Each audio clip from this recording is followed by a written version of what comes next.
In this position, black just played the move g6. This creates weaknesses around the king side, but how does white take advantage of that? I'm willing to bet that most players watching this video will not be able to find white's next best move. But by the end of this video, not only am I going to show you what the best move is, you're going to understand the thought process behind how we arrived at finding that move. Welcome to episode 8 in a series where we're going through this book, Logical Chess Move by Move. I highly recommend it. There is a playlist on the channel with all the previous episodes if you would like to catch up, and we will answer questions from last week's episode at the end. Let's go ahead and jump right into this game and see how we ended up in this position. White plays the move d4, knight to f6, knight to f3, and we're seeing the start of what's called the Kali system. Okay, the Kali system is a very solid setup where white's going to put their pawns like this in this pyramid formation. And it's very much like the London system, except instead of bringing out the bishop, you leave the bishop back on c1. Now, this does a couple of things. Number one, the bishop's not a target. You don't have to worry about it getting traded off, so you're going to have it later when you need it. It also defends the b2 square, which in the London is primarily black's main counterplay in a lot of situations, so you don't have to worry about that. So it's similar but different. And one of the things that he mentions early on in this chapter is that d4 can also be used by attacking players. And I've always been an e4 player myself. I like the aggressive nature of e4, but it's really interesting how we've seen in this book already a couple of games where the Kali system leads to these incredible attacking positions that white has. And I don't know about you guys, but I'm starting to feel like I kind of want to play the Kali. I kind of want to give this opening a try. So let's just keep that in mind as we go through this, okay? So here we go. E6, and he mentioned something actually right here. After white had played knight f3, he mentioned, I think. He said the knight is the only piece that can attack other pieces, queens, rooks, bishops, and knights, without being attacked itself. And of course, that's something that I knew. I mean, I've played chess for 30 years. I know that that's how the knight work. I just never really thought about it in those terms, right? Like I could attack something with my knight and it's not attacking me back. It's a fascinating thing to think about, right? And so anyway, I just wanted to highlight that. All right, let's keep going. So E3, D5, bishop D3. We're seeing the setup that I mentioned, right? We're going to see the pawns here. C5, and then white defense with C3. Now, this move c5 that black plays is very, very important, and you need to understand this because a lot of beginners will play a move like knight c6 here, and I've said this before, and I'm going to say it again. Usually in queen-pawn openings, it's bad to block this pawn, okay? And there's two reasons for that. Number one, it's nice to have the pressure on the center. It usually helps you. It gives you more options, and it limits what your opponent can do, but also it lets your queen out. And you might not think that this is a big deal, but the queen in queen pawn openings usually makes use of one of these three squares, or in a lot of cases it can. And that can be very, very valuable. Okay? So you don't really want to have your queen stuck back there without any options, which is why usually you want the c pawn to go forward. Okay? And white also does the same thing. Notice the queen has all these options. Okay? He also mentions here how we take away one of the best squares for the knight. And this is true. In a lot of cases, the knight should go to c3 and f3. In the Kali system, it's kind of different. The knight on d2 actually is very useful. It still supports the center. It still supports e4, which is what you're usually going to be trying to do, and you can always recapture with the knight. And so from that view, it doesn't really matter if it's on c3 or d2. You're still going to be able to retake on e4. Also, you support the knight over here. If this knight ever gets pinned, you don't really have to worry. If they take, you can just take back with the knight if you want, okay? And the other thing, normally you would say, but you're blocking in the bishop. But in this opening, we've already blocked in the bishop. I already talked about that. So it's not really a big deal to block it again. That's gonna fix itself later, right? And you're gonna see that as we play e4 and things get traded, that bishop's gonna have an opportunity to come out later, okay? So all of that is kind of what's going on with knight to d2, which we're gonna see in just a second. So, it's similar story for black. They could also play knight to c6. It can be a more defensive piece, I think, when you go here because you can always recapture with the knight. And there's a saying in chess with the knight on f8, there is no mate. So if you castle, you move your rook and you put your knight back here, the knight actually defends on the king side, okay? And so it's debatable like where the knight should go. There's pros and cons to each, but just know that it doesn't always have to go to c6. Let's keep going. Knight b to d2, we kind of already talked about it. Bishop to d6, so black's doing a good job developing their pieces. Castles and castles. Now, he mentioned something here, and we've said this before as well, but if there's no immediate danger in the center, it doesn't really hurt you to just delay castling for a few moves. Just say like, let me just maybe play b6, develop my bishop over here if that's what I want to do, or move my queen somewhere if that's what I want to do, or queen e7, or like whatever, and just kind of make white wonder a little bit, like, is he actually going to castle kingside, or is he just going to leave the king there, or maybe he wants to go the other way? Like, it makes it more difficult for white if they're trying to attack you. Okay, now I think a lot of people in this situation playing as black would be like, I'm not worried about an attack on the king side. I mean, look at white's pieces. They're not even like set up to attack me over here. So I'm just going to castle, not even going to worry about it, right? And what I want you to pay attention to is we're on move 7 here. This is move 8 when white plays rook e1. In the next couple of moves, watch how quickly white's pieces go from just solid kind of defensive posture to I'm going to attack the king and get ready to checkmate the king. Like it's actually incredible how quickly it happens. And this is something that beginners underestimate, I think. They underestimate how quickly things can change in a game of chess, okay? The rook to e1, it's a good move. It supports e4. And also, believe it or not, this is a move that's getting ready to attack the king, and you're going to see how that pops up later. So queen c7, e4. Here we go. This is the key move in the Kali, okay? If you were to explain the Kali to somebody in 2 minutes, you would say, create your pawn formation like this, develop your knights, your bishop's castle, rook e1, and play e4. That's it. That's the plan for the Kali, right? It's super simple. And this is one of the reasons why I'm like actually feeling this strong urge to like start playing the Kali now, because I'm like, man, it's very intuitive. It's very simple. We've seen 2 games now where white has this really nice attacking plan. It's just, yeah, it's got me wanting to play the Kali. All right, c takes d4, and we recapture with the pawn. Now, why do we recapture with the pawn instead of the knight? If you have not read the book, please pause and tell me why do we take with the pawn instead of the knight? All right, well, if you had a chance to look at that, the reason has to do with these 2 squares right here. And if you look at black's pieces, they have 2 different pieces that really would be very interested in potentially going to those squares. And I mean, the chessboard is not that huge. So when you take away some key squares from your opponent's pieces, that's a big deal. That has a significant impact in the game, okay, in the position. So that's one thing. The other thing, and if we continue with a few more moves here, we end up with what's called an isolated pawn. A lot of people, I think, would be afraid of this because if you have learned anything about isolated pawns, you know that they're weak. They don't have any pawns that can defend them. They can be easy targets. So going back to this position, white might be tempted to say, I don't really want that to happen and have an isolated pawn. I'm going to take with the knight instead. What you have to understand is isolated pawns are only weak if the opponent has time to kind of consolidate their forces, set up a blockade, attack the pawn, and eventually it becomes a problem for you, okay?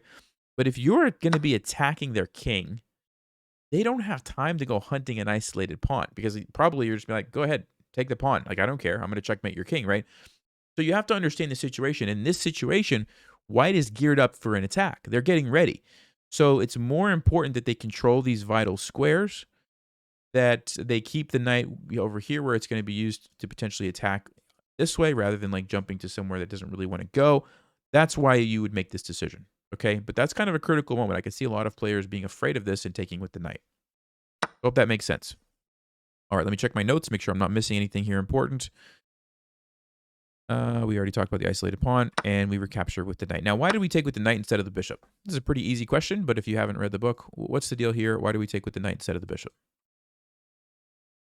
All right, well, if you had a chance to pause and think about that, 2 reasons. Number 1, we want to let this bishop out. Okay, this bishop is not meant to sit here forever. It's a temporary thing at the beginning, but eventually we want to unleash that guy and potentially use it in the game. Okay, that's what we're doing. And also, we've mentioned it before, but one of the best attacking pieces for white is the bishop. The king naturally starts on a light square. Even after you castle, it ends up on a light square. And so unless black's going to waste time to move it again, the bishop is constantly threatening to sacrifice with check or do something with check on the king. So it's a very good attacking piece. So we want to keep it, which is why we take with the knight. Okay, so both of those reasons. Knight takes e4. Black plays b6. He's trying to get this bishop into the game, which is a good plan. It's just a little bit slow and gives white time to kind of keep attacking. Bishop to g5. Now, remember earlier in the game I said I wanted you to pay attention? That was move 8. Okay, let me just jump back. Move 8, this is what the position looked like, all right? Doesn't really look like white's going to attack the king at all. If we jump 1, 2, 3, 4 moves forward, we're here. And all of a sudden, it's like, well, wait a second. The bishop's lined up. Now the knight's coming in. Now the bishop's involved. Notice how fast that happened. Black hasn't even finished their development yet, and white's already threatening to attack, okay? So just keep that in mind. Like, things can happen very quickly in a chess game, which is why it's so important that you don't waste time. This is why you see a beginner player like, they're like making all these pawn moves, and they don't think it really makes a big deal. Like, it's a huge deal. Like, every move has to count, okay?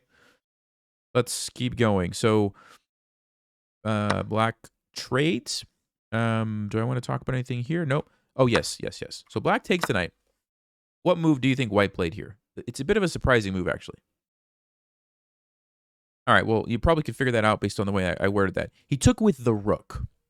Now, I think most people are going to take with the bishop. It's just a natural, like, you just take with the bishop, you get an attack, you keep it over here. Like, that's what you're going to do. The problem is this. The bishop is already attacking on this diagonal. So by moving it here doesn't really change that. The attack over here on the rook doesn't really bother black because what did black want to play anyway? They wanted to play bishop b7. So they're going to just keep doing their plan. And it's just like offering a trade. And now you actually have to waste time moving this guy back at some point. Otherwise, they're just going to trade off your powerful bishop. So that's why it's not that great. Taking with the rook does what? It brings this piece from just kind of like, all right, it's not really doing a whole lot to, well, wait a second. Now we might have another piece that we can use to attack. Okay? And you're seeing boom, boom, boom, boom. It's ramping up, right? And it's happening very quickly. Okay? And this was an opportunity for white to continue to build the pressure. I think a lot of people would miss that idea, right? All right, rook takes e4. Let's keep going. Bishop to b7 attacks the rook. And tricky moment in the game here. What do you think white played? You haven't read the book. All right, if you had a chance to look at that, the move is rook to c1. This is called an in-between move, Zwischenzug. It's a special type of tactic. Basically, it's your opponent does something, and they're expecting you to do something. In this case, they're expecting you to move your rook because they've attacked it. And instead of doing that, you do something else first, an in-between move, right? So here we go, in-between move. And the reason is because if they take our rook, we take their queen. So obviously, they don't want to lose the queen. And you want to look for these kind of moves because they're kind of like, sometimes it's more powerful. In this case, it's kind of like, yeah, you get the rook on the file, which is nice. You're going to see why later that's actually important. Sometimes it's just like flat out wins you the game when you have an in-between move. There's a whole set of tactics that are revolve around that, essentially. So just keep an eye out for those, okay? All right, so the queen moves back. And honestly, not a lot of places for the queen to move to. We have our bishop controlling here. The rook was controlling here. This rook, it's like, where was it going to go? Okay, so queen b8. Now, white moves the rook, and they play rook to h4. And again, we've talked about it, but all of a sudden, now it's serious. Like you can see, right? White's starting to take over the game here, and it happens so quickly. Okay, so black now has a choice. How do you defend this threat? Okay, and any move that they make is going to create some weaknesses, right? This is the whole premise of the first section of this book, right? When you're attacking on the king side, if you remember back to the very first episode of this whole series, we talked about it. If the knight on f6 has been moved away, and if you can force your opponent to make one of these pawn moves, you now have significant weaknesses on the king side that you can potentially attack. Okay, and that's exactly what we're going to see. So black chooses to play the move g6. Okay, and this is where we come to the position that I mentioned at the start of this video.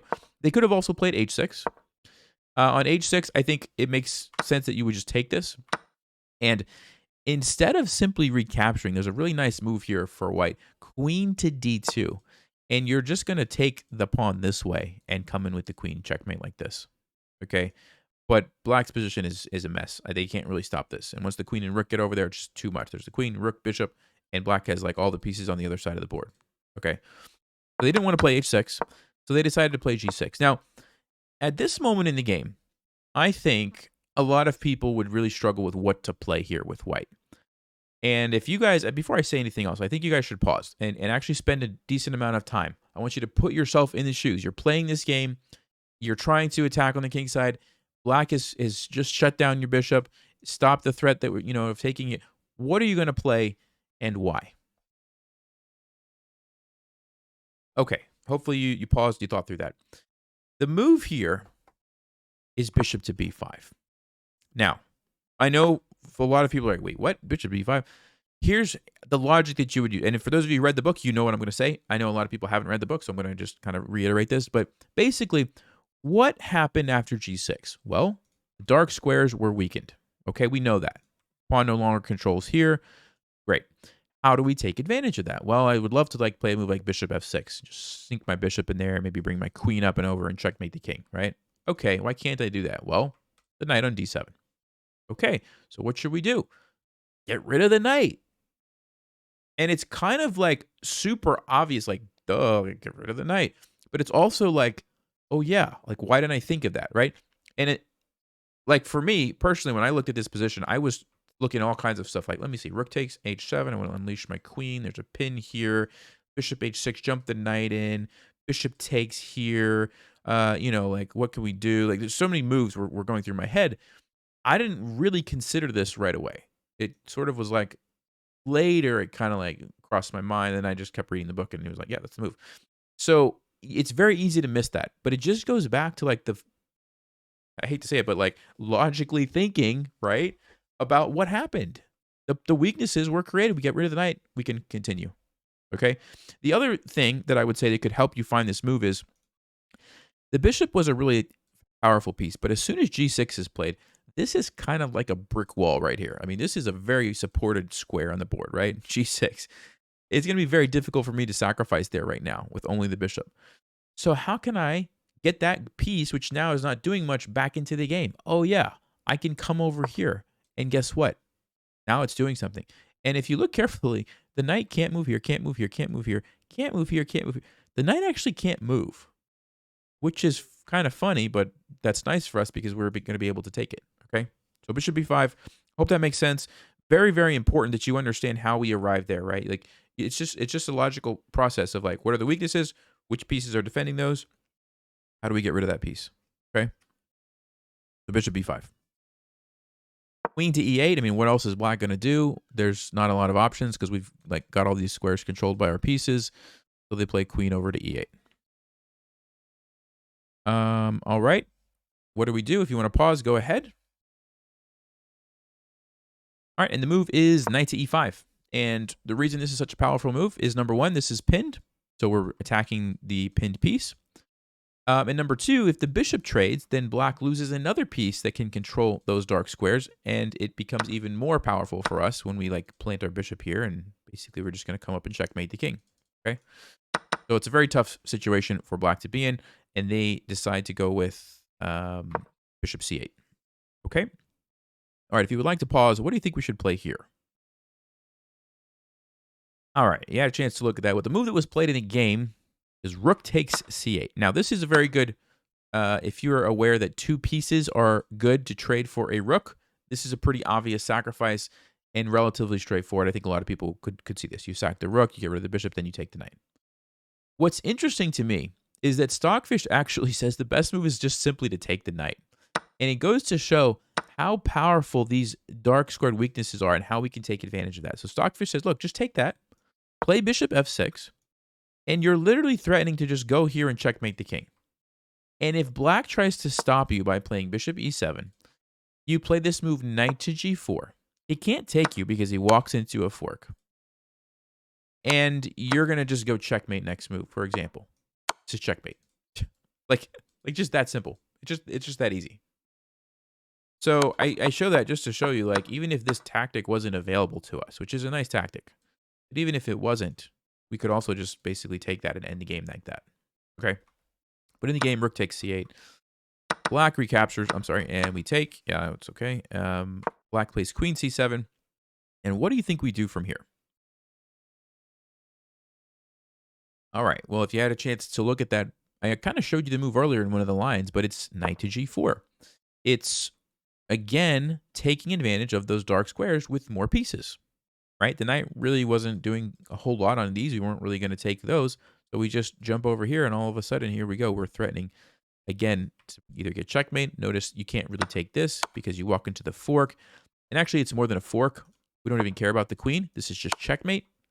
And you could see, I mean, Black's position is just crumbling, right? They have the rook for the 2 pieces, but both rooks are out of the game. So it's kind of like they're just playing down 2 pieces is what it looks like. And on top of that, we have our rook that's attacking. It's just a mess. Okay, so Black plays h5. What should White play? All right, if you had a chance, nothing fancy here. We're just going to continue bringing in the pieces. So knight to f6 check. Forces the king to move. What should we play here? You had a chance to look at that. It's knight takes h5. And it's basically, we're just busting through, getting ready to bring the queen in.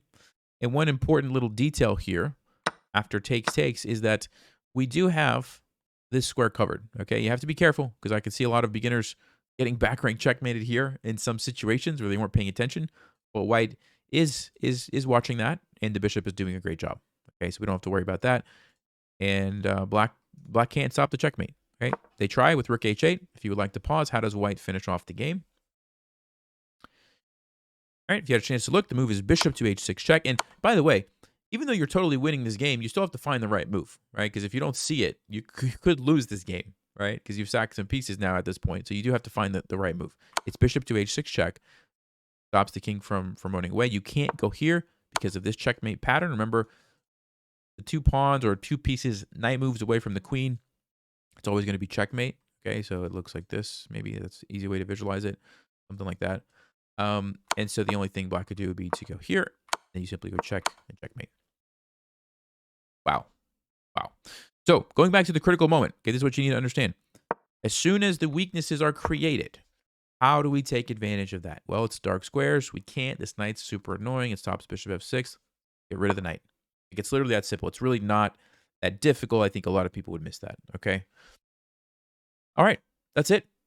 That's it. The Kali. I want to go play the Kali now. I don't know about you guys. Let me know in the comments if you want to go play the Kali. We've seen some really nice games, and they were both very, very similar, right? They both had the same idea. You go for your setup. You play e4. You unleash all your pieces.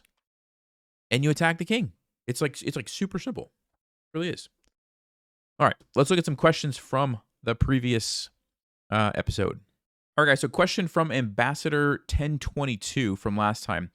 He says, a theme in a lot of the games we've reviewed is to avoid pushing king pawns due to the weaknesses it creates. However, quite often Stockfish indicates a move like h6 or h3 is the best move to avoid knights, bishops coming to g5. Okay, whatever. How can we know when the benefit of pushing is worth the cost of the weakness it creates? Great question.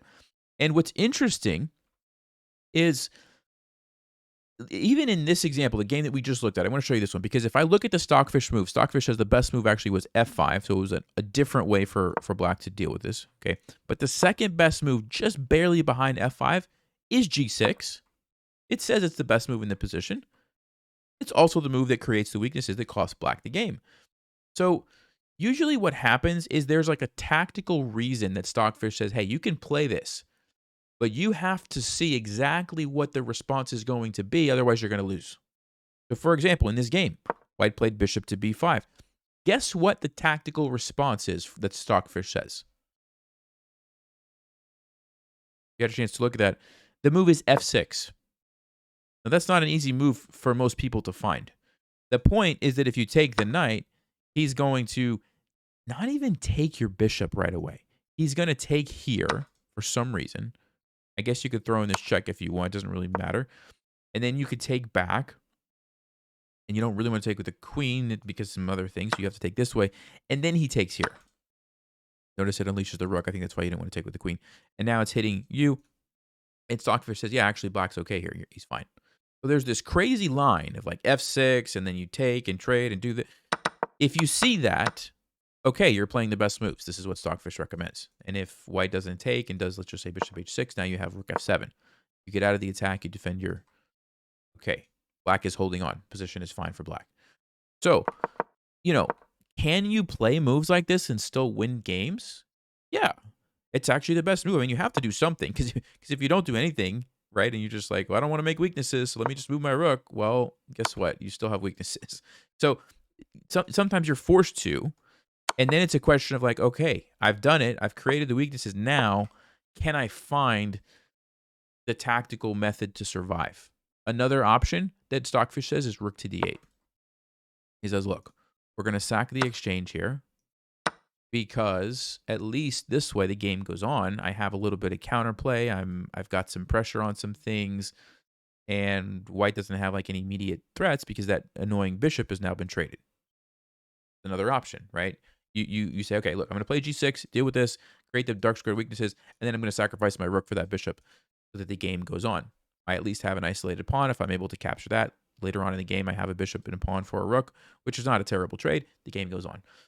So good question. And that's usually what it comes down to. To answer it, it's a tactical reason that Stockfish sees that if you see it, yeah, go ahead, play it. And if not, well, the game's gonna go something like this, right? If this person sees, okay, I need to play g6, they don't see the follow-up tactical ideas of rook d8 or f6, and they end up just getting into an awful position as the game goes on.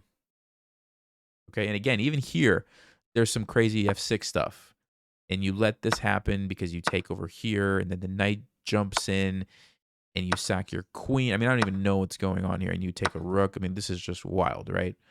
But this is the kind of stuff that Stockfish sees. And grandmasters see it too. So you'll see grandmasters play moves like, oh, that looks weakening. What are they doing? Well, they have some crazy tactics in mind, right? So, yeah, but for like 90% of the people watching this video, a lot of the time, they have better options and they just end up playing these moves regardless. Now, and sometimes you can't, right? And this is that's what this is showing you. Like, you can force your opponent to play these weakening moves and then take advantage of it if you're smart about it, okay? And that's really how you get better and better at chess. So, good question. That was a super long answer, so I think I'm going to leave it there. But yeah, I'll see you guys in the next episode.